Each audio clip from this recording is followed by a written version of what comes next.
Tsubasa Shiki is an amazing bum who moves from Tokyo to the city of Kitami in Hokkaido. Upon arrival, he meets a popular girl named Minami Fuyuki, who takes a liking to the city boy and takes him to her house to teach him life lessons. This romantic anime follows his story of how he discovers himself despite being the biggest bum to walk the face of the earth. I want to introduce you to this guy. His name is Tsubasa Shiki, and we'll call him the dumbest man to walk the earth. I'm the guy who's going to walk you through the daily life of this lucky but very dumb cow's life. This boy, Shiki, decided to move from Tokyo, the heart of Japan, to the middle of nowhere called Hokkaido. That's literally got snow that's knee-high. But luckily for this magnanimous idiot, the ladies here are sumptuous to look at, and you might want to grab your girl because you might want to bend something over. Soon, the young man arrives at the chilly outskirts of Hokkaido, dropped off by a car. His dad was supposed to bring him, but work got in the way. He steps out into the cold, immediately feeling the bite of the snowy air. Hokkaido looks quieter and less crowded than Tokyo,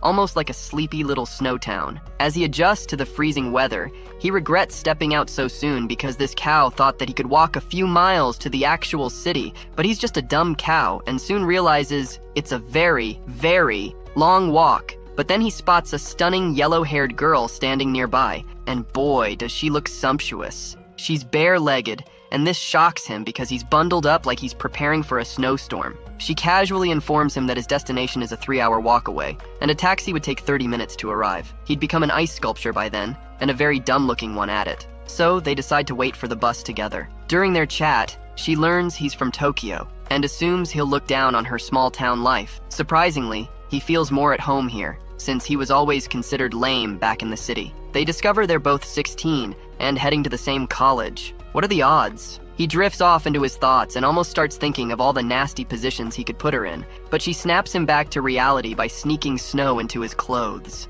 Laughing at his reaction, she looks radiant, and he can't help but call her pretty. When the bus arrives, he nervously asks for her name. She says it's Minami, and it sweeps this dumb cow off his feet that he forgot that he too was supposed to be on that bus. Somehow they both make it on, and Minami mentions hoping they'll end up in the same class. At school, Shiki introduces himself to the class as Shiki. As he scans the room for Minami, she's nowhere to be found. He starts convincing himself that he's always preferred dark-haired, neat girls anyway. Some lie, the bro just cooked up. And guess what? That dark-haired preference nonsense shatters when Minami bursts into the classroom through the back door. She immediately leaps onto him like they're old friends. From across the class, her beauty has got him stunned. But the cold and frigid temperatures do not let him ogle properly. Shiki realizes everyone except himself has a blanket. Minami, or Mina for short, offers him her spare blanket because she always brings two. As he wraps himself in it, a thought about the warmth it carries from Mina's body sneaks in a lot of nasty thoughts. After class, he returns the blanket, but Mina teases him, pretending it's like they just kissed. To show his gratitude, he walks her to the station, where she'll catch a train. On their way, casual chit-chat turns into an agreement for him to visit her the next day. The next day, Shiki is literally shaking in his pants since it's his first time visiting a girl. When he arrives, the room heater feels like a godsend because outside was nothing short of minus 80 degrees. Oof, that's cold. He begins to relax while Mina playfully teases him, keeping the mood light. She brings him some thick yogurt, but spills a bit on her tracksuit. She steps out to change and returns in cozy linen nightwear, looking effortlessly elegant and like a full-course meal. Shiki's mind starts battling inner demons as he tries to stay composed. To distract himself, he pulls out a movie he hasn't seen yet and suggests they watch it. As if Mina bending over to set up the movie wasn't enough of a test that takes something on his body out of rest, the film turns out to be a romantic one full of kissing scenes. Shiki is barely holding himself together. When Mina suddenly lets out a sleepy moan, he turns around in a panic and finds her fast asleep. Relieved and flustered, he decides it's time to leave. She wakes up and realizes what happened, running after him to apologize. Somehow, they end up at a restaurant together, ending the day not the way I wanted it to go. I needed me some action. Later, Mina sneaks up behind Shiki, who is busy reading a flyer about a winter festival. She whispers something in his ear, making him jump. She notices the flyer and asks if he's interested. He mentions he plans to check it out over the weekend. Mina, being Mina, immediately invites herself along and skips away happily. Shiki, watching her leave, starts thinking of the outing as a date. Meanwhile, at Mina's house, her mom serves dinner. Mina, her little sister, and her mom sit around the table, but her dad isn't back yet. Her mom suggests a fun family outing for the weekend. Mina hesitates for a moment, then says she's already going to the festival with a friend and can't join them. She starts to feel unsure about the plan, remembering how childish the festival felt the last time she went. When the weekend arrives, Mina and Shiki meet at the station. Shiki is nervous. Mina is amazed at how flustered he looks. At the festival, they dive into the fun. They play games, slide down snowy hills, and enjoy the lively atmosphere. While drinking warm cocoa, Shiki thanks Mina for coming along. Mina blushes and confesses she was worried he might not enjoy the festival. She begins talking about her childhood memories, walking a few steps away from him. Suddenly, she trips. The lady already took 5 steps away from the guy, but somehow Shiki manages to jump all the way to her and catch her falling down. Now, that's some Superman skill. Despite being seated 5 steps away, Shiki somehow leaps to her rescue, moving with the kind of speed that makes no sense unless he's secretly a ninja. Still, he saves her, and the moment becomes another funny memory. At school during lunch, Mina surprises Shiki with cup ramen. She remembered how much he enjoyed the food at the festival and decided to let him try something new. She prepares the noodles and feeds him, teasing him about how much he seems to love it. Shiki then opens his own lunchbox, which blows Mina's mind with how fancy it looks. After they finish eating, he thanks her for the cup ramen. She's shocked when he admits it's his first time trying it, along with several other firsts: going to the mall, visiting a girl's house, and attending a festival with a friend. Mina jokingly accuses him of being a spoiled rich kid. He denies it, but she doesn't let it go. Out of nowhere, Mina asks if she can visit his house. Shiki agrees, though he's nervous about introducing her to his grandma. On the way there, they stumble across a snow mold. Mina, always playful, drags Shiki into it. The space is tiny, and Shiki's discomfort is obvious. He manages to climb out, only to find his grandma standing there looking less than pleased. Shiki quickly introduces Mina as a classmate, which doesn't sit well with his grandma. At first, Shiki's grandma isn't happy about Mina. She tries to send her away, saying she and Shiki have something sus planned out to do. But Mina doesn't back down. She offers to help with the umbrella and even gives directions, charming her way into Grandma's good graces. When Mina sees the size of Shiki's house, she gets overwhelmed and tries to back out, but Grandma insists she come inside for tea. Once in Shiki's room, Mina runs around, snapping pictures and marveling at everything. Her excitement fills the room, and Shiki's grandma notices the happiness Mina brings him. Watching her grandson smile so innocently, Grandma decides to trust Mina, realizing she might be exactly the kind of friend Shiki needs. Mina somehow convinces Shiki to join the class ski party, though he has never skied before and feels nervous about how he will do. It makes sense why people in Hokkaido would be skiing experts since snow surrounds them year-round. Everyone on the bus looks happy and excited, except for a quiet and very pretty girl named Sayuri, who goes by Yuri. Mina tries to talk to her but gets no response. She finds Yuri's calm and collected style admirable and hopes to be her friend someday. Yuri sits next to Shiki on the bus, while Mina sits in the row ahead. Shiki doesn't even notice Yuri until Mina calls his attention to her. When he finally looks, he stares a little too long, clearly amazed by Yuri's beauty. This annoys Mina, so she turns around and sits properly without saying another word. When they arrive at the ski field, everyone is grouped based on their skiing skills. Shiki is placed with the beginners, which, to his surprise, includes Yuri. He tries to strike up a conversation, but Yuri puts in her earbuds and ignores him. As they attempt to walk across the snow, Yuri trips and falls. Just as she manages to stand up again, Mina appears out of nowhere, soaring through the air with zero control. She is quickly scolded by the teacher and sent away, leaving Shiki and Yuri alone. Yuri finally speaks, but her voice carries a loner vibe. She admits she is jealous of Mina's bold and outgoing personality. She also asks if Shiki and Mina are together. Shiki assures her it's nothing like that. After a long while, the teacher returns to check on them, apologizes for disappearing, and gives them a lunch break. Shiki heads to the bus to grab his lunch and decides to eat in the cafeteria because eating on the bus feels awkward. However, he forgets his chopsticks and returns to get them. When he comes back, he catches Yuri mid-change, revealing a bit of her tummy and upper chest. Both of them freeze in embarrassment. Shiki apologizes and tries to leave, but Yuri stops him, saying she will explain everything during lunch. As they eat, Shiki waits for her explanation.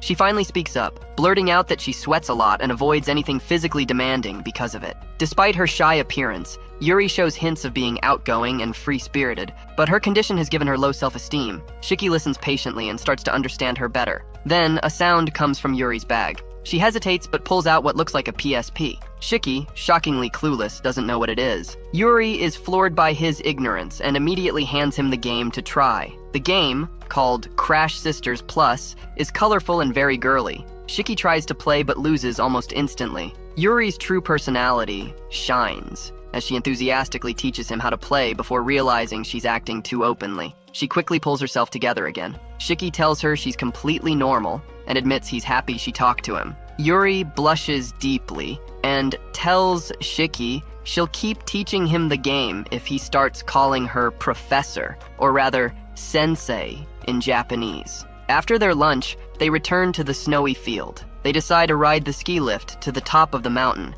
and give skiing another try. On the way up, they chat briefly, and Mina notices them from below. At the top, Shiki asks Yuri for a favor. He promises that if he can ski all the way down without falling, she has to agree to talk to Mina, who really wants to be her friend. They ski down together, moving slowly. Shiki makes it to the bottom safely, but Yuri loses control and speeds down. Luckily, Mina steps in to help her just in time. By the end of the day, everyone enjoys themselves. Shiki and Mina gain a new friend, and Yuri walks away with not one but two friends, her circle a little bigger and her heart a little warmer. The day after the ski trip, Shiki wakes up to a full-blown power blizzard. He wishes for a snow day, hoping school gets canceled because the storm is wild, and he's still exhausted from skiing. He mutters about how impossible it would be for anyone to get to school in this weather. But just then, his grandma appears like a wise ninja, ready to drop motivational wisdom bombs. She tells him to brave the storm, and after hearing her advice, Shiki has no choice but to head out.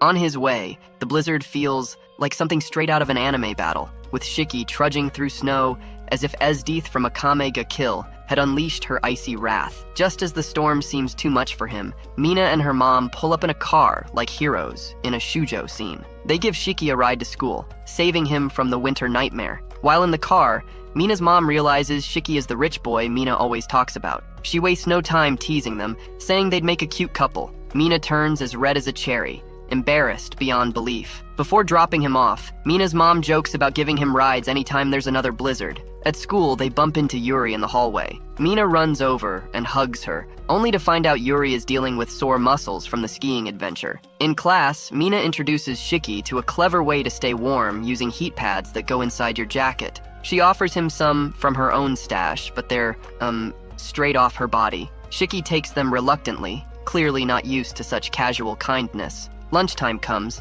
and Yuri joins their class mid-conversation. She carries her gaming device, catching Shiki's attention. Yuri tells him not to follow Mina's example because she has a local Hokkaido accent, unlike Yuri, who also grew up there but somehow doesn't. Mina doesn't mind the teasing and eagerly asks Yuri to teach her how to play the game. Yuri agrees, and soon the trio laughs and bonds over gaming like characters in a slice-of-life anime. It's chaotic, fun, and full of quirks, just like the cast of My Hero Academia. After school, the three head to the local mall, which is much quieter than the bustling ones in Tokyo. Mina and Yuri drag Shiki to the cosmetics section, pestering him for advice on what products to buy. The scene feels straight out of a slice-of-life anime like K-On!, filled with lighthearted giggles and playful banter. Shiki awkwardly offers his opinion, but it's clear the girls are having more fun teasing him than actually shopping. Later that evening, Shiki gets stuck on his homework and messages Mina for help. She surprises him with a video call from her bathtub. Shiki freaks out as she casually chats, completely unbothered.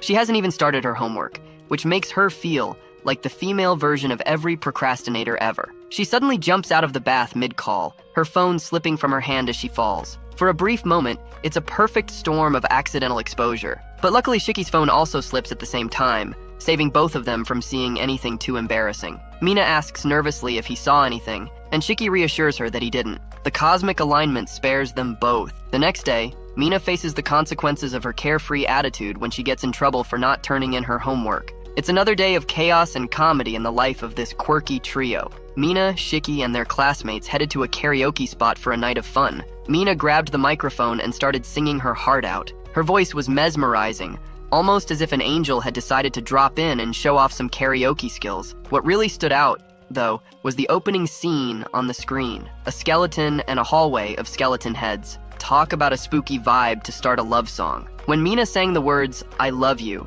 Shiki felt something deep inside. It was like a guitar string, and his heart got plucked. Everyone was blown away by her performance, clapping and cheering for her beautiful voice. She had the whole crowd hyped. After her song, Mina turned into the karaoke coach for Shiki and Yuri, helping them pick songs and cheering them on to sing along. The group had a blast, laughing and enjoying the music. While they chatted about exams and random stuff, the room was peacefully divided. the guys on one side and the girls on the other. But Mina stirred things up by bringing up Valentine's Day. Shiki secretly wondered who she'd give chocolates to this year. One guy boldly asked Mina for chocolates, and she happily agreed, mentioning she planned to make more than the 60 she gave out last year. That was a serious chocolate overload. I couldn't help but think that someone who gifts so many people probably doesn't have a special someone yet. When the group asked Yuri about her Valentine's Day plans, she shrugged it off, saying she'd rather save for a PlayStation 5 than make chocolates. The hangout ended with just Mina, Shiki, and Yuri left. Both girls wanted to know if Shiki had fun.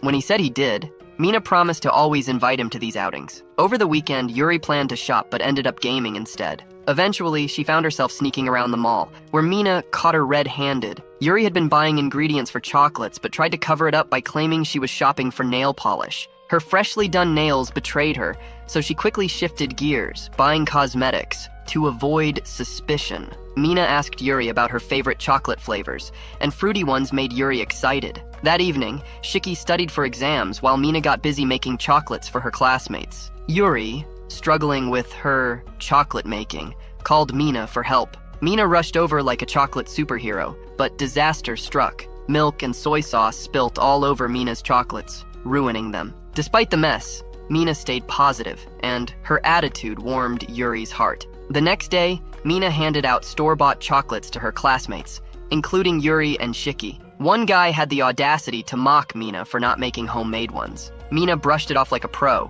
but Yuri wasn't having it. She sent chills down his spine with a cold warning to never disrespect Mina again. At that moment, Yuri became the boss, officially my favorite character. Later, Shiki and Mina were alone in a classroom. Shiki thanked Mina for the chocolates, but when he turned around, he saw her crying like a waterfall. She admitted she'd ruined her homemade chocolates. To cheer her up, Shiki played the piano, filling the room with music and good vibes. Yuri overheard their chat and stepped in with the chocolates she had made. The three of them ended up celebrating with a mini chocolate party, turning a bittersweet day into a sweet victory. The next day in class, the teacher announced that final exams were coming up, and the air grew heavy with tension. Mina, hearing this, groaned loudly, already feeling drained just thinking about studying. Meanwhile, Shiki was smiling like he just heard the best news ever. Mina couldn't believe it when Shiki admitted he enjoyed exams, calling himself a bookworm. She gave him a look like he'd grown 2 heads and complained that his enthusiasm was making her feel worse. Shiki apologized, but it didn't seem to help. Mina quickly invited him to a study session at her place,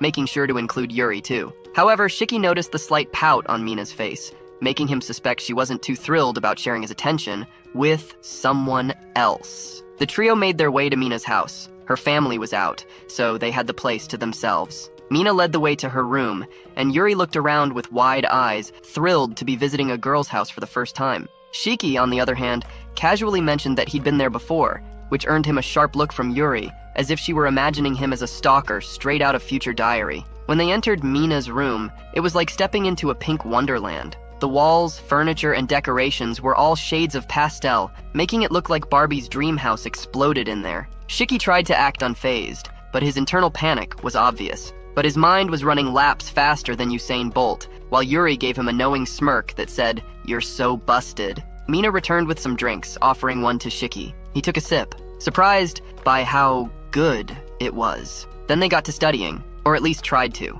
Shiki answered questions effortlessly, Yuri took her time, and Mina sat there looking like she'd rather be anywhere else. She barely contributed, staring blankly like an extra in a Naruto filler arc, which Shiki couldn't help but notice. Time flew by, and before Shiki knew it, he was way past his curfew. He rushed out of the house, but literally ran into Maya on his way out. Or, more accurately, ran face first into her humongous milk jugs. Maya, ever composed, offered to give him a ride home, making small talk about Mina's chocolate mishaps during the drive. She even handed him a drink when they arrived, but as soon as he stepped inside, he was greeted by his grandma's disapproving glare. Grandma wasted no time scolding him for staying out late and getting a ride from his friend's mom. Shiki tried to explain, but she was already threatening to throw him out if he broke her rules again. The next morning, he dragged himself to school looking like a zombie. On the way, he spotted a girl chasing crows with a stick. The scene was oddly mesmerizing, and he felt his mood lift. At school, he told Mina about the encounter,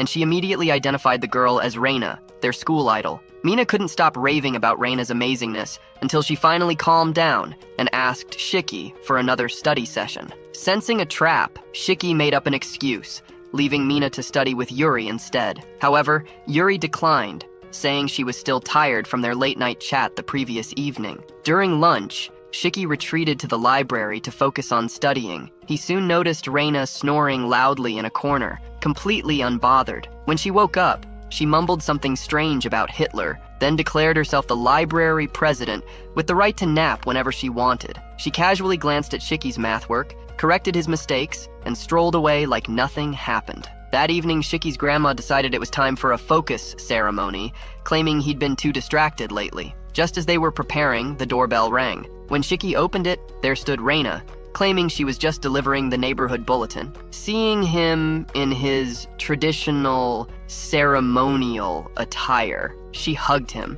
admiring the fabric. Grandma walked in to witness Reina rubbing Shiki's robe like it was a rare treasure. The scene was shocking, to say the least. Reina quickly explained that she'd tripped and Shiki had caught her, but Grandma didn't seem convinced. Surprisingly, she complimented Reina's looks, which left Shiki spacing out like an anime protagonist lost in thought. Grandma decided to abandon the focus ceremony, but not without issuing a stern ultimatum. If Shiki didn't rank in the top 10 in his exams, he'd be sent back to Tokyo. The pressure was on, but Shiki's mind was still swirling with the chaos that Reina and Mina brought into his life. Each day seemed to spiral further into the absurd, making him wonder if he'd accidentally stepped into the plot of a comedy anime where nothing ever went as planned.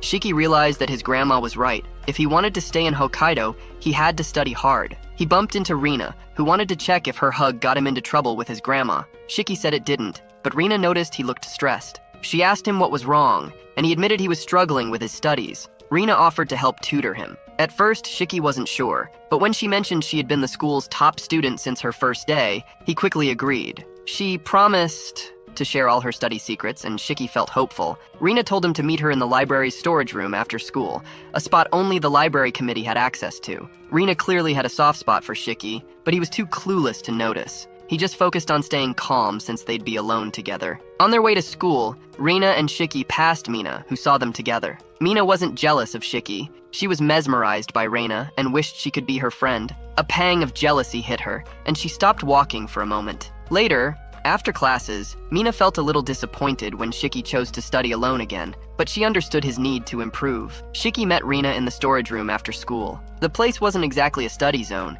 It was more like a secret, cozy hideout. Shiki tried to focus, but his mind kept wandering. Reina helped him correct his mistakes and go over his answers. Thanks to her, Shiki started from scratch with math and felt like he was finally making progress. As the day passed, Rina asked Shiki why he was studying so much. He hinted at his grandma's conditions, and Rina saw her chance. She told him that if he made it into the top 10, they'd go on a date. She was already one step ahead of Mina. As usual, Rina went about her days while Shiki studied non-stop. At night, Shiki called Rina with questions, and they had phone study sessions. His grandma even brought him snacks to keep him energized. When test day came, Mina was relieved it was finally over. Rina anxiously hoped for Shiki's success. Shiki gave it everything he had. Meanwhile, Yuri, being Yuri, didn't care much and settled for her usual 72nd rank. After the results were out, Shiki rushed to find Reina and proudly told her he placed third. He worried she might have done poorly because she spent so much time helping him, but Reina reassured him she still ranked first as always. Then she reminded him about their deal. It was date time.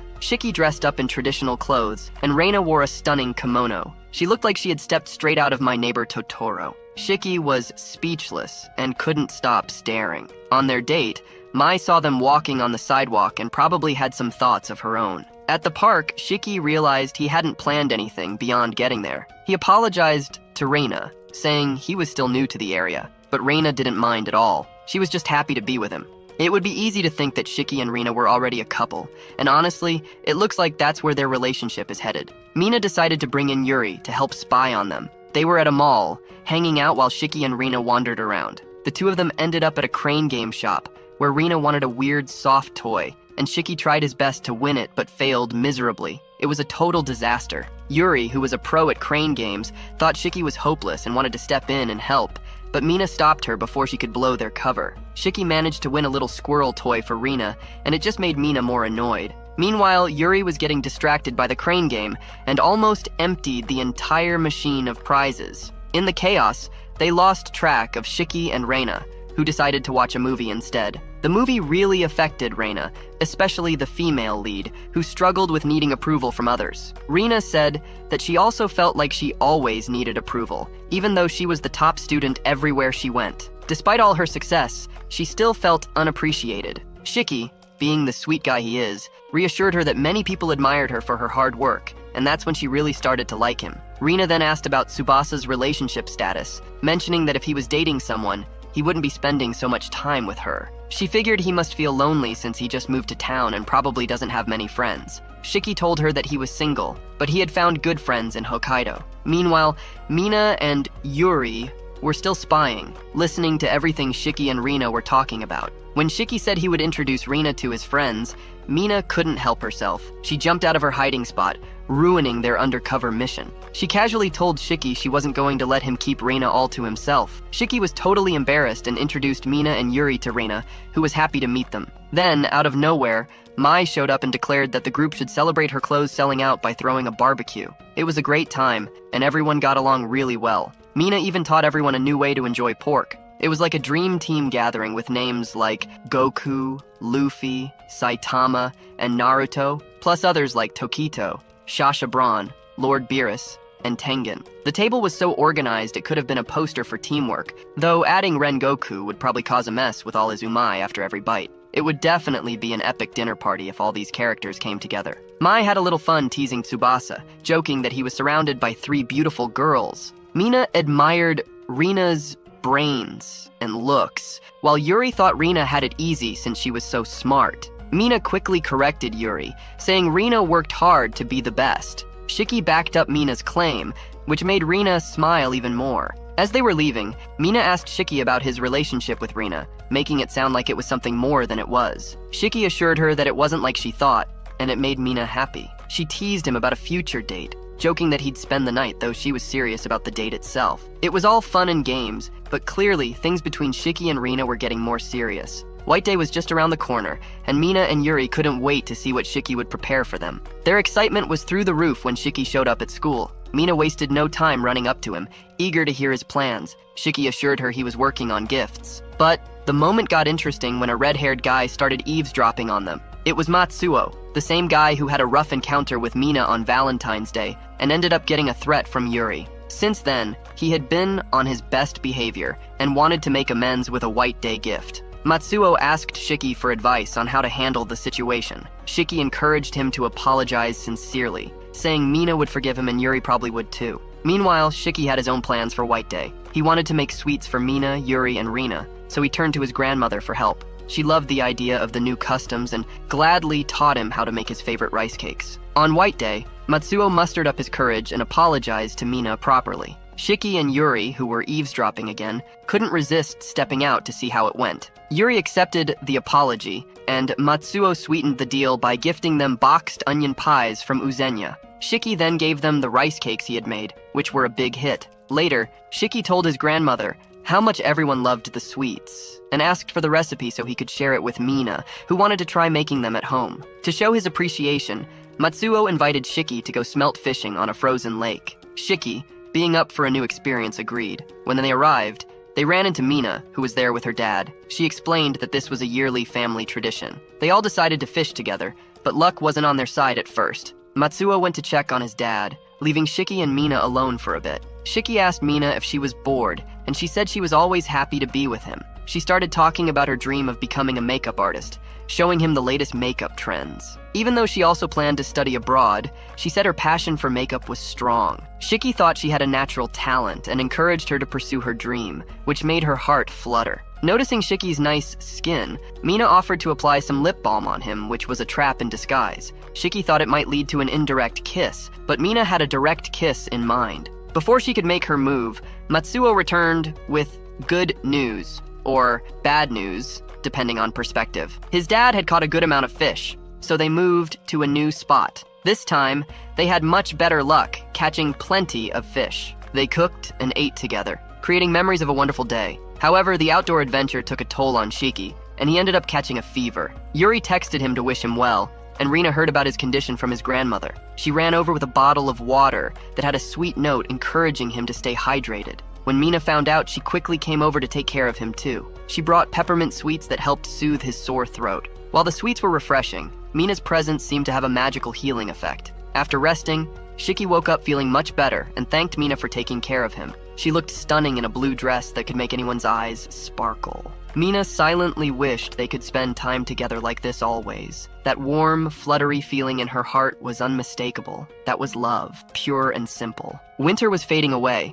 and for the first time in months, the roads were clear enough to see. Kids could finally run around without looking like tiny adventurers braving an Arctic tundra. Mina waited eagerly for Shiki so they could walk to school together. She was nervous about being in different classes and wanted to spend as much time with him as possible. Shiki promised her they'd still find time to hang out, but fate, or maybe the anime gods, had other plans. They ended up in the same class, joined by Yuri and Matsuo. Yuri, as usual, was excited about gaming with Shiki later. In class, the teacher asked for volunteers to take on the roles of president and vice president. Matsuo didn't hesitate to nominate Shiki, and Mina and Yuri were quick to back him up. Shiki agreed to take the president role, and Mina snagged the VP spot before Yuri could. Poor Yuri hesitated for just a moment too long, proving why it's always better to speak up when you want something. Later that day, Yuri introduced Shiki to an online multiplayer game she was obsessed with. Her character, Tamu, invited his character, Hanakoto, to her virtual mountain, a place she'd carefully crafted with pride.